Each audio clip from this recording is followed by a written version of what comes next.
Given the unresolved cases of today, they hardly constitute a mystery at all. You people love them, as I know.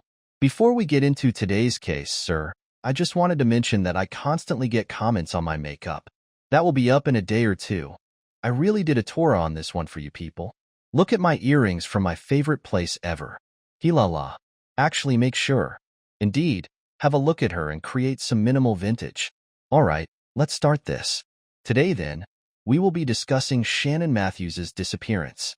And this case occurred just 9 months before Madeline McCann vanished. If you guys are familiar with it, it's almost the most well-known missing person case ever. Madeline was clearly an English girl, 3 years old. She vanished from Portugal, but she was English, which I believe explains why this case became so well known. Another young English girl vanished just 9 months following the most well-known missing person case worldwide. Shannon was born on September 9, 1998 in England, to Karen Matthews and Lillian Rose, and her mother. Karen had grown up in Dewsbury. Her parents and she had a little falling out, so she left her house as well as her school at the age of 16. She moved out, then by the age of 17 she had her first child. With the first father, I'm not really sure what the narrative is with her. Whether they were actually in a relationship or whether it was merely kind of a one-night stand and she got pregnant sort of thing. Still, whatever the case, they split ways. Few months following her first daughter's birth, she met Shannon's father, Lillian Rose, and within a few months she was pregnant with their first son. Their relationship was likewise rather tense and rocky. Still, they stayed with each other. And then Karen was pregnant once more with Shannon by the age of 23. She delivered her in September on the 9th straight out of the hospital, not went back to Leon's house. Unlike that, she went right to her parents' house. June and Gordon's parents and children had just lately healed from another falling out they had experienced. Still, Karen was not adjusting as a parent. With her other 2 sons, she had already displayed indications of neglect, and June and Gordon were truly good parents themselves. Having raised 7 of their own children, they truly wanted to be there for their grandchildren as well. Until Karen eventually chose to return home to Leon, where Shannon truly lacked the same care she had received in the first few months of her life. Karen and Sharon stayed with June and Gordon. Karen refused. She used plastic bags and towels instead of diapers and, would rip down curtains to save money on them. She could thus spend money on beer and smokes as well as on takeout food. Shannon was born in 2001. About 2 to 3 years later, Leon and Karen broke up. Leon, at Karen's request, took their son and relocated roughly 10 miles to Huddersfield in 2003, when Karen was 28 years old, into a 3-bedroom house on the Moor side of state. By now she had 6 children, 5 from different fathers. Sharon among 3 of the children lived with her. 3 others lived with their fathers. Almost out of state, Karen moved to a council estate at her request. At the time, this was rather appealing area for anyone looking for council accommodation. That amounted to a wait list. The government had spent almost £4 million redesigning the area and attempting to unite the community by making it a safer place. Since many of the residents claimed they felt unsafe walking around the estate and the burglary rate in the area was also 2 times higher than the national average, they have police posted on the streets truly regularly trying to lower the rate of crime in the area. Along with restoring many of the estate's houses, they set up picnic tables, benches, kid-friendly play equipment. For anyone looking for council accommodation, it thus became a very, very highly sought-after estate. Karen met Craig Meehan, who was 18 at the time they met, a few months after moving into Moorside Estate. Remember also that she was 28 years old. I am 22, turning 23 next month, and I cannot even picture being drawn to and wanting to chat to an 18-year-old as it seems absurd to me. Pretty soon, Karen and Craig moved in together. They lived right next door to Craig's sister Amanda and her husband Neil, who they were rather near. They settled in together very fast and lived quite near to Craig's mother, Alice, and Craig's other sister, Caroline. 7 months later, Karen was once more pregnant with another son from 2002. Shannon and her siblings had been placed on the council's at-risk register, essentially meaning that Karen would be under rather close observation to ensure she was giving her children sufficient care. Furthermore, the reason they were placed on that is since family members, neighbors, and teachers had all reported Karen to social services for improper child care and neglect. One of the couples I know that contacted social services was Karen's sister Julie and her husband. Julie was simply sick of it since they had grown apart after so many years of conflict over Karen's not looking after her children. She worried about the children nonstop since Karen never bought them real food or diapers. She merely fed them takeout every single night. The fact that occasionally Karen and Craig would leave the children at home alone for the entire evening worried social workers as well. And there were also some quite credible claims of rather severe alcohol abuse. Social workers placed Karen on the Atmos register after concluding that her inability to put her children's needs above hers compromised her capacity to take care of them. Sadly, they were off that risk register a year later, in 2004. And I say regretfully since clearly there were indicators of child neglect. Why is it every time I try and record a mystery under my name? Shannon's teacher is rather concerned about her and her degree of focus. She struggled to concentrate on everything, really, but for extended periods of time reading and writing particularly suffered. And as I mentioned, her head teacher ended up phoning social services since she simply observed that her clothes were always unwashed and that dirt caked on her body and feet. Notwithstanding this, social services tapered down after they were removed from the at-risk register despite reports and concerns. They always called ahead for that visit. Knowing they were going to be here, Karen would also have time to arrange a house of presentable. Karen's mother, June, also always said that she knew when social services were scheduled since Karen would ask for money and you would wonder, why do you need the money? She would then say, I have to present my refrigerator as having food. Furthermore, June claimed that she only ever occasionally really stocked her cupboard with actual food. Karen was, after all, simply a pretty negligent mother from the start. And there were stories that she had these children in order to gain something. You so gain from every child you have. And the more children you have, the more money you are bringing in. Thus at 7 children she was essentially living off her benefits. Her pay was almost entirely covered by her childbearing benefits. Having children, therefore, was her income until about 2007. Shannon would fairly often visit her dad in Huddersfield. She coexisted with him rather peacefully. She matched her brother rather nicely. She fit Liam's new wife rather perfectly. Sadly, Leon and Karen had a falling out. Thus, Karen began to forbid Shannon from seeing her father. Shannon was 9 years old by February 18, 2008. She shared a bunk bed and a room with her 2-year-old sister. And her room resembled her haven rather somewhat. She brought porcelain dolls in there, all of that. Her pink wall covering was like peeling off the walls. She would also almost write and scratch things into the walls beneath the peeling sections of the wallpaper, using the walls as a diary. She would also write that she wanted to go live with her dad, which I suppose makes sense given Karen's house didn't seem to be a suitable place for a child to grow up, and her mother and Craig fought rather frequently, and that night on the 18th, they got into this major blowout. Shannon just loved to be there. So she saw Craig and then dashed down the road to her uncle's house.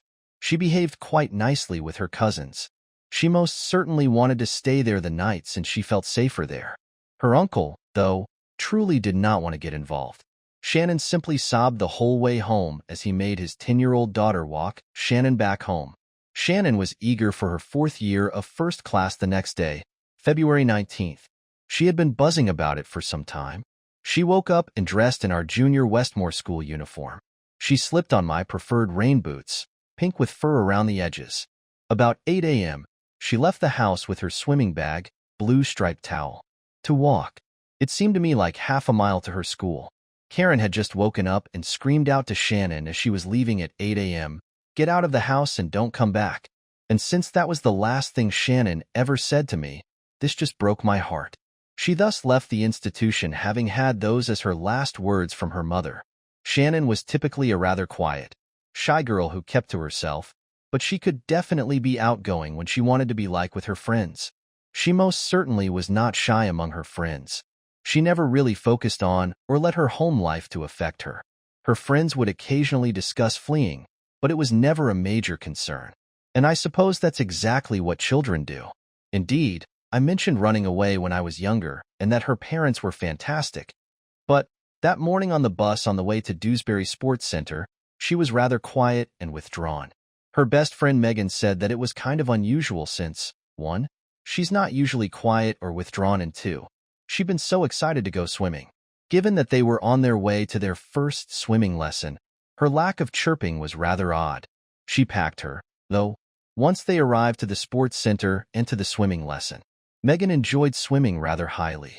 Then at roughly 3 p.m., the bus arrived to return them to the university, and once more on the bus ride back she became rather quiet and withdrawn once more. Megan didn't particularly want to pry or ask questions. About 310, the bus returned to the institution. Mrs. Tingle, a teacher standing outside the front waiting for the kids to get off. Neither Megan nor Mrs. Tingle knew which direction Shannon headed off the bus in. All they know, though, is that she last saw about 4 p.m. Karen went to knock on Shannon's door to see whether she had seen her, which she hadn't become, not too concerned since Shannon hadn't arrived home, and she thought maybe she had simply gone to a friend's house or a cousin's house on her way home. She therefore agreed to go shopping with Craig's sister Amanda. At about 6:45-ish p.m., they returned and discovered Shannon still absent. Karen then called 999 at 6:48 p.m. to say she vanished from her swan audition. Definitely. When last did you see her? This morning she left for home. I so find myself in any argument or in any number of police showing up at the house at 7:15 p.m. Craig and the other 3 kids greeted them since Karen wasn't home. She was out looking, and when police spoke with her, she insisted Shannon wouldn't have fled since she was genuinely happy at home and she was sure someone had kidnapped her. When the police asked whether they could have a look about the house, they discovered it to be rather dirty. Garbage was all around.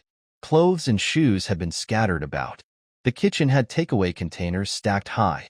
Originally on They Ask, the house stunk of cigarettes got rather defensive of this, which I suppose is not really unusual. When they asked to search the house, some parents either accused them of something or failed defensive like cops. And why are you wasting your time on me when you could be out looking for the person who truly did this, who actually took my daughter sort of thing?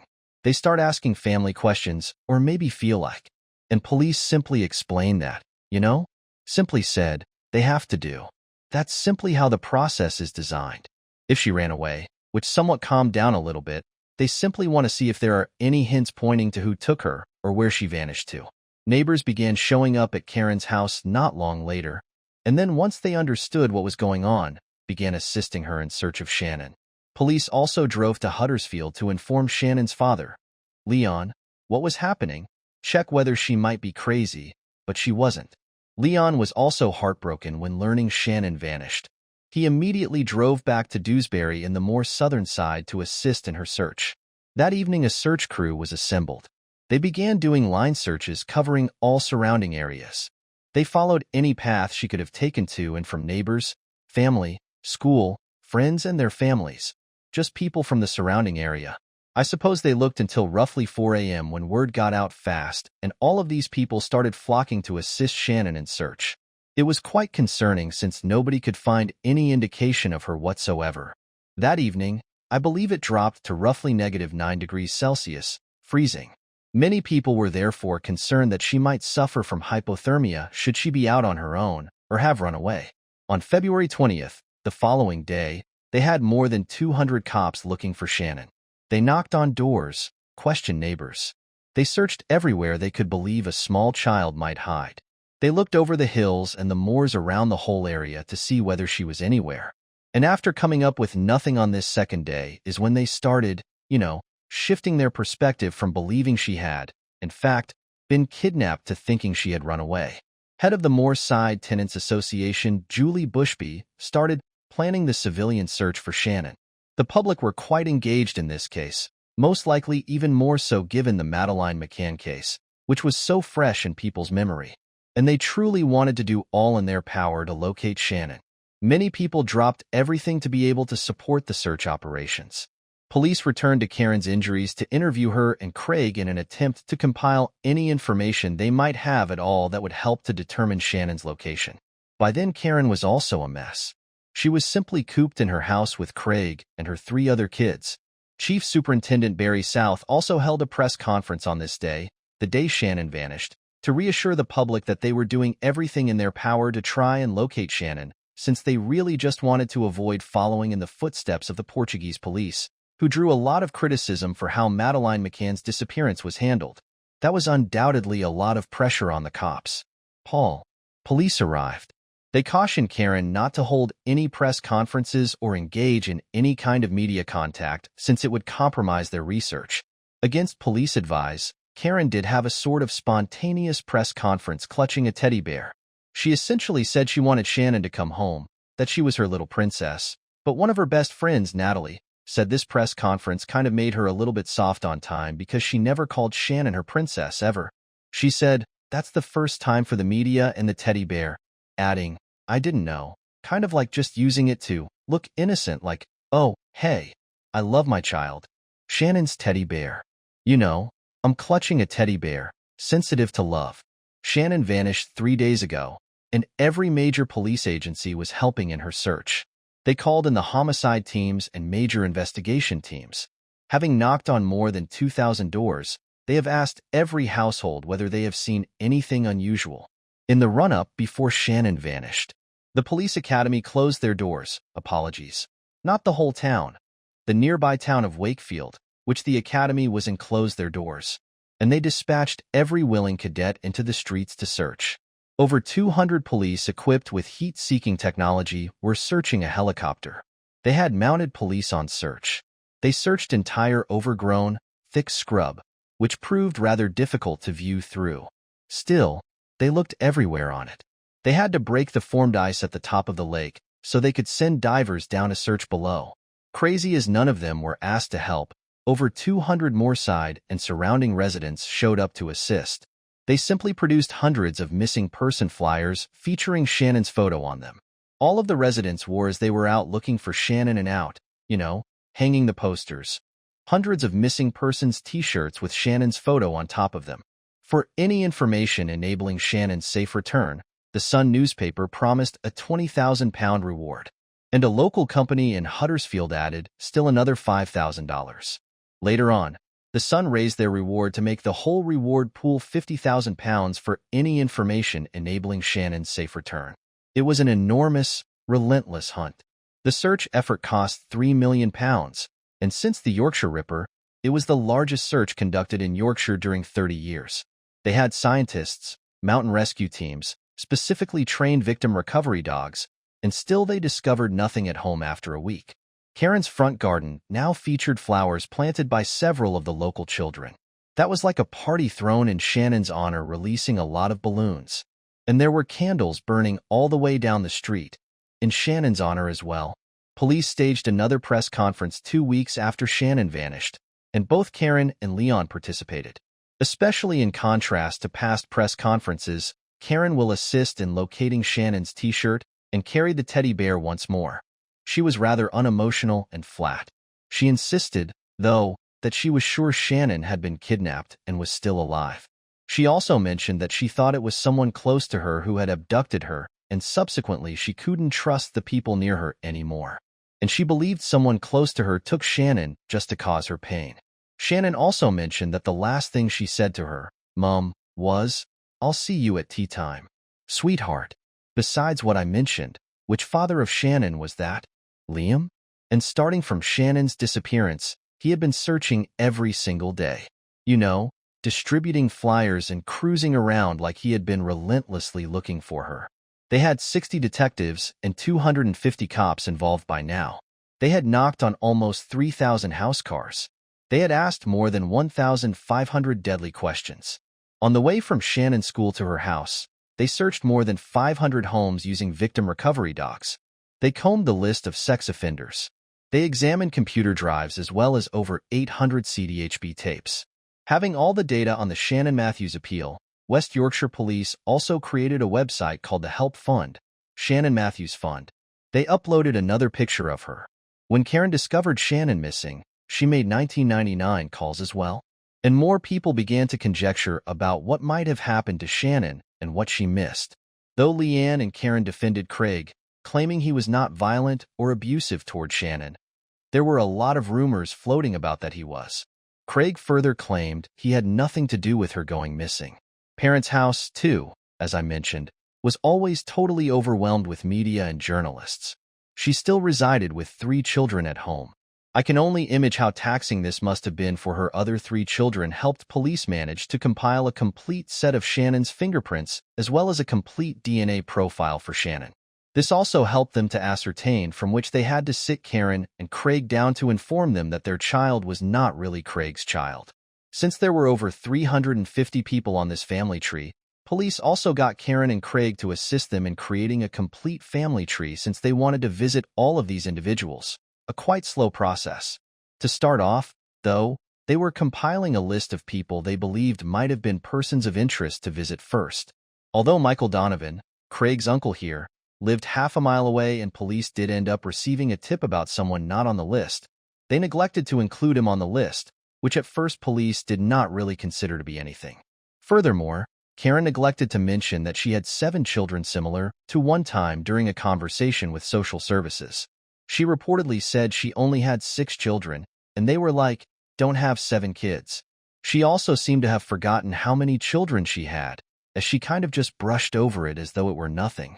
Given that he only lived half a mile away, it was odd though they omitted mentioning him. Still, Michael Donovan was a bit of a loner. He never walked either following a head injury in an automobile accident. Indeed, he essentially lived off his disability payments. But police clearly wanted to visit him, just as they wanted to chat with every other member of the family tree. After they discovered not once had he assisted in any of the searches for Shannon, despite living practically half a mile away from Carindale, Detective Nick Townsend and Paul Catterall, who had been, questioning a lot of the people in the family tree, went to go and question him at Lydgate Gardens. Police were particularly interested in paying him a visit and asking him the questions. Arriving late morning, knocked on his door, unit number 24, but got no response from Batley Castle's sizable 2-story vanilla brick flats. They then decided to visit a few of the neighbors, one of whom claimed he should be home since his car was there, and he never left any place without it. Following more inquiries of a few more neighbors, they eventually started to doubt someone who lived directly beneath him. She also mentioned hearing him strolling about his apartment that morning. She added that although she didn't report it, she heard what she believed to be child footsteps or scuffing. She simply assumed that Donovan's new girlfriend had a kid since she had nothing of thought about it since Donovan had lately acquired a new girlfriend. And that's precisely what it was. Detectives chose to call for backup though since they felt it was not something so innocent. Arriving and gathering on the apartment communal stairs, the operational search team discussed what the next actions were, and they concluded that not breaking in would be better than breaking in and discovering nothing. And Shannon is there as it turns out. They were ready to accept a risk indeed. They thus broke his door, entered the corridor into a still and silent house, and started looking for any kind of indication of someone else being there. Until finally they came upon a locked door. They were trying to open every one of the others, and they knocked the door down with one quick kick, and it smelled like fresh cigarettes. One of the detectives dropped his hand down on the bed and claimed that the sheets were still warm. This is when they heard a little whimper and heard a small child muffled saying, "Stop it, you're frightening me." The beds. This was a different style bed with drawers on. Nathan's solid sides, and the weight was rather great. The 2 police officers thus couldn't even get it off the ground when they tried to lift it. Then they saw something moving and a tiny child crawled out from one of the bed-base drawers. She was too busy to disoriented to stand. Detective Kettlewell thus grabbed her and pulled her from the room. She told him Michael Donovan was also under the bed when he asked her where he was. And lo and behold, Michael Donovan was visible when cops peered through the crack from the drawer. Curled in the fetal position in the bed's corner was he. He would not come out regardless of the volume of police yelling at him. For suspicion of kidnapping, they thus arrested him straight there. Kidnapping police finally managed to evacuate him, and following that they had to drag this man kicking and screaming all the way to the police car. And while they pulled him out, all the neighbors began to sort of gather around the common area. One of them yelled, "Is that Shannon?" To which Kat answered, "Yes," with a wall. And the others were simply, quite rightly, hurling abuse at Donovan. Shannon was positioned in the rear of one police car while he was positioned in the rear of another and driven straight to the police station. Then a forensic team set up outside Donovan's apartment and swabbed for any DNA while dusting the entire area for fingerprints. They discovered a long white tether connected to a beam in the roof emanating from a ceiling hole, and it was long enough for Shannon to reach the bathroom and bed. Donovan would tie this around her waist to restrict her when he would leave. Still, that was it under the bed. They also matched 600 pounds in cash, the pan, and the travel sickness prescription. And the most recent edition of The Sun, which revealed Shannon's £50,000 reward for a safe return. They also came upon a piece of paper with guidelines Shannon had to follow. You cannot make any noise or pound your feet. You have to avoid standing next to the windows. Without me here, you have nothing to do or acquire. Maintaining a low TV volume, or within the range of 8 or less, is advisable. You can listen to the sheet music, play some DVDs, and enjoy Sycamore games. And at the bottom of this letter IPU, which stands for IPU, meaning they also located a copy. Though they found a copy of a children's coloring book called Arrive Alive, which essentially addresses traveling safely as a child, this is kind of creepy and strange. By the door, they also discovered 2 packed clothing bags. I mean, they could clearly see he was going to leave. He had the $600 for travel sickness, medicine, the duffel bags loaded with clothes. Indeed, it was rather clear he was going to flee. And police really thought they would not have found Shannon at all, let alone alive, should he have fled. Police also found from his records that he had kidnapped his aunt's daughter 1 year prior. But once social services seized control, the matter was dropped from the court. Clearly, police began telling people Shannon had been located safe. Leon simply said the moment felt like winning the lottery. Over the moon, he just thanked everyone who assisted in police officer search. Everything. People were crying and hugging also at the police station. And one of the detectives called Annie Brennan also remarked that it was just so emotional, that it was unlike he had seen an incident room like before. Really, many of the police personnel had children. I can thus visualize, then, what they would be experiencing. Julie Bushby discovered it at the Dewsbury Mall Community Center, which resembled just a house they had on the Moorside estate, serving the Tenants Association and community. She also started to go insane. She began texting everyone and phoning each one. People were gathering and crying and hugging each other. She was screaming, running around the streets, dancing like it would have been insane, like just reading about it. It is impossible to know what people would have felt. Everyone sounded to be simply celebrating and dancing and partying. They all seemed so delighted to have this girl located. People hurried to tell Karen, Also at Karen's house informing her were police. And there were news vehicles parked outside Karen's house that captured the moment on camera. Karen's response was quite unlike that of everyone else. Shannon hadn't done in the whole 24 days she had been missing. She stared blankly for a few seconds, like totally shell-shocked. Then she started to cry and basically turned her face away from everyone and away from the camera. Julie Bushby actually yelled out to her and said, "Smile, woman. Why aren't you smiling?" Then other people started yelling at her, "For God's sake, woman, smile." Karen then turned to face the camera and, likewise, grinned. The cops there also volunteered to drive Karen to the police station to see Shannon, where she wouldn't be able to see her like face-to-face one-on-one. She would have to see her through like a window, just to preserve any forensic evidence since it was still under investigation. Still, Karen's actions seemed quite strange to everyone around her. She expressed no feeling at all. Her face looked absolutely flat. She did not probe further. She did nothing, exhibit no emotion, raise a hand to the glass. She said, "Oh, she has any clothes, even." That was all. She said nothing else except that. She has fresh clothing. Though I understand people react differently. What is it? Shannon was then under police protection and sent into emergency care under social services. They followed, I believe, the Children's Act 1989 Section 46, which lets a child remain under police protection for 72 hours. Police also issued a statement declaring Shannon wouldn't be returning home until their inquiry is finished. To get a break as well, Karen and Craig were also housed in a hotel that night. From all the media that was always positioned outside their house at this period. On the mall side of the state, Shannon's discovery set off a huge party. Shannon's school hosted assembly as well to let every child know she had been found safe. And many of these children simply start crying, as with happiness on their walk home from school. Many of the youngsters, like they were walking arm in arm, seemed to be crying. Harm's hallway. While Shannon was missing, Kelly, one of her friends, wrote 22 letters to Shannon from every other friend. And the kids, I guess, joined the celebration somewhat.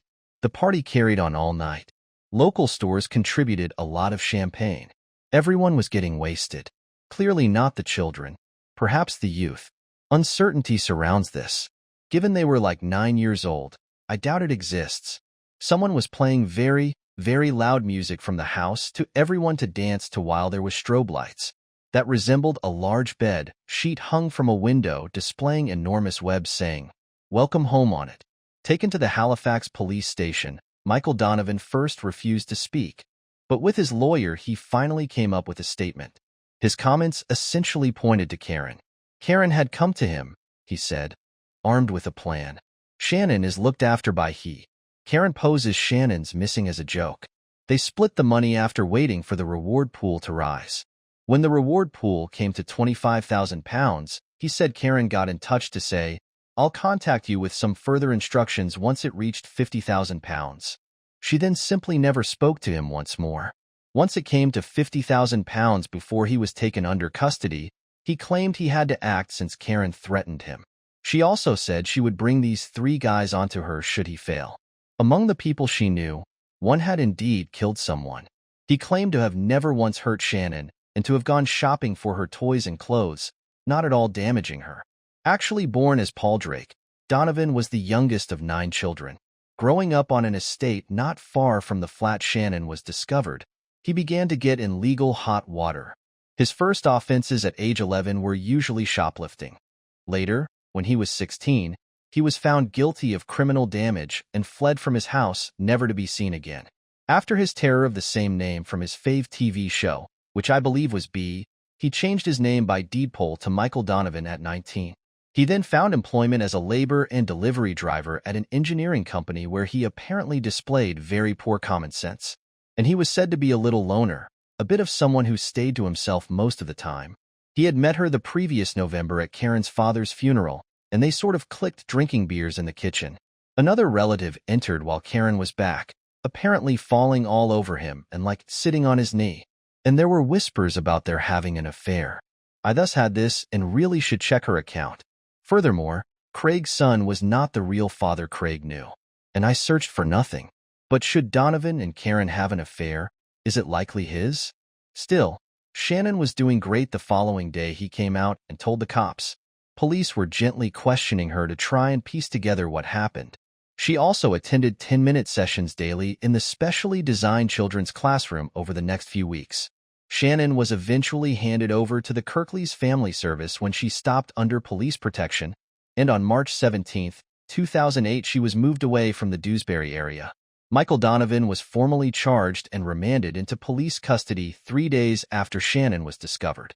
He showed up in Leeds Crown Court using a video link, and 8 months later the official trial date was set for November 11th. Now back at the estate, neighbors, friends, family really started to doubt Karen and some of her actions while all of this was going on. Her not showing after Shannon seemed strange to them. She not was posing the questions. She wasn't, enraged that a family member had kidnapped her daughter. She would laugh and hang out with Craig at the house and, not really care in the world while her daughter was missing. Her behavior was making others look back at the way she had been acting. She would then entirely change as soon as the cameras turned on. She would stop sobbing, look, depressed and whatever. And at the time, I suppose people weren't particularly closely examining a bereaved mother. They were simply looking for this 9-year-old girl who had vanished. Karen Matthews literally responded, "Okay, like that was it," when police informed her that Shannon wouldn't be able to go home and that they were running tests. The indicators of abuse were clear. Though they knew that child had to still be in police custody for whatever reason, most normal mothers, in my opinion, would still, fight to try and see their child or want their child home or ask some sort of question, show some sort of emotion, try and give that child a message or know something like that. Furthermore, police are clearly telling Karen this, but the real reason she is allowed damage is, 1, due to Donovan's. Police already suspected Karen. Thus I can get charges against her based on actual suspicions of her during the 24 days Shannon was missing. Remember that I mentioned they searched the homes police took their computers in search of, and they discovered child pornography on Craig's computer. Now, on top of that, Craig was arrested under suspicion of having child pornography on April 2nd. The following day, he was remanded in custody and charged with 11 counts of possessing indecent images of children. Amanda, Craig's sister, was also arrested on suspicion for helping an offender. Both of Craig's mother, Alice, who is Donovan's sister, who was arrested for helping an offender on suspicion of assisting an offender and for trying to skew the path of justice, were released on bail. By now, some of Karen's friends were also complaining of extreme annoyance and frustration. Karen was getting quite evasive responses when they asked questions of her. And once Craig was taken into custody, their suspicions turned into a raging fire, and they resolved they had to face her. Julie Bushby and Karen's friend Natalie agreed they should approach her. Both of them knew Donovan's comment against Karen, but they already harbors suspicions of Karen. They therefore chose to get in touch with the Matthews family's family liaison officer handling Shannon. Christine Freeman was her name. She agreed to assist them. Christine thus picked Karen up, who sat in front of her car's passenger seat. After that, the two of them headed to collect Natalie's, Julie Bushby, and Karen's. They also began to tell her about the rumors that people, had been hearing and people had been disseminating that she had something to do with Shannon's abduction. Then Julie simply chose to ask a direct when you got involved in Shannon's abduction. And Karen just started to cry. She said, "It is indeed true." And she was simply crying hysterically, more feeling than she had displayed in any 1 week her daughter was missing. So, 47 days after Shannon vanished, Karen was arrested right on April 6, 2008. She was charged with or arrested on suspicion of trying to distort the course of justice and child neglect, and Craig as well. Craig was not charged with anything to do with Shannon's disappearance. The day Karen got arrested, police also said they were looking into the matter since Karen's family had been making money requests to the Madeline McCann Fund. Shannon's family had called Kate and Jerry McCann several times and emailed them asking for donations to the Find Shannon appeal. The McCann families, who like spokesperson James Clarence Mitchell, said they were direct about it, stating things like Madeline's fund has got loads of money. Surely you could just give us some? Police actually believe Karen abducted her daughter for money inspired by the Madeline McCann disappearance. The McCanns themselves were on the brink of giving £25 to Karen until police contacted them and advised, some things have come to light in our inquiry and we really think it would be better if you didn't. Michael Donovan and Karen both had non-story events, thus police pieced together what they believed to be the true narrative from each other. From combining these two tales, police say that Karen intended to meet Donovan in a small local cafe. She showed Michael Donovan her idea. Her youngest 2-year-old daughter strapped into a buggy over a mug of tea. She first asked Donovan to watch her eldest son in what would be a fake kidnapping as well, but he turned down. Karen then was like, "You know what? You're correct. If we kidnapped Shannon, I believe we would actually most likely make more money." Karen told him she would report Shannon missing, then she would call Donovan to go over what the next actions were once the reward pool came to £50,000.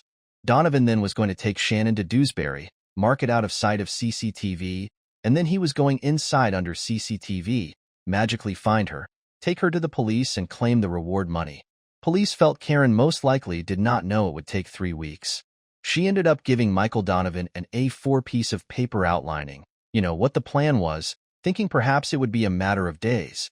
He was obliged to commit this to memory. She then instructed him on flushing it down the toilet. Michael Donovan had heard that had actually killed somebody after the arrest took place. Police actually had to go around the estate and hand out these anti-vigilante flyers.